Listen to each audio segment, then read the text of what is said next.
Isinagawa ng programang Kapayapaan sa Pamayanan o Kapyanan ang partial turnover ng proyektong 100 core shelters sa Bagua 1, Cotabato City.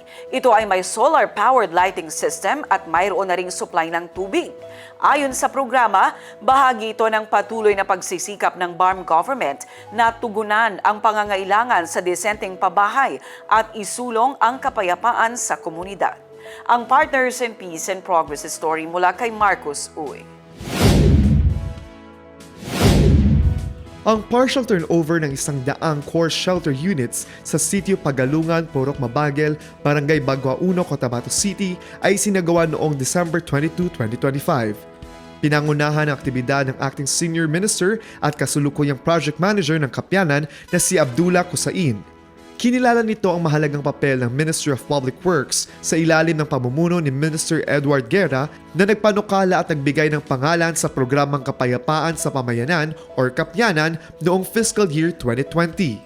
Ang mga modernong core shelter units ay tinayo sa pakikipagtulungan ng MPW at nilagyan ng solar-powered lighting system at supply ng tubig na layong tiyakin ang ligtas, epesyente at napapanatiling pamumuhay ng mga benepisyaryo.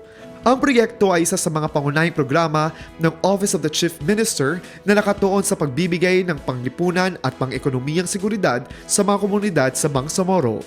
Ipinahayag din ng Kapyanan na pasasalamat sa Bangsamoro government na unang pinamunuan ng dating Interim Chief Minister Alhaj Murad Ibrahim at kasulukuyang pinamumunuan ni ICM Abdul Rauf Makakwa, gayon din sa mga kasapi ng BTA Parliament, pamahalang lungsod ng Cotabato at sa lahat ng implementing agencies na walang sawang nagbibigay ng suporta at kooperasyon.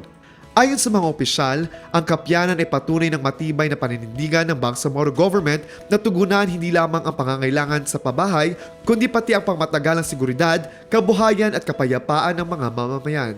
Habang patuloy ang implementasyon ng programa, inaasahang mas marami pang komunidad ang mapapakinabangan at mas maraming buhay ang mababago, patungo sa isang mas mapayapa at masaganang Bangsamoro.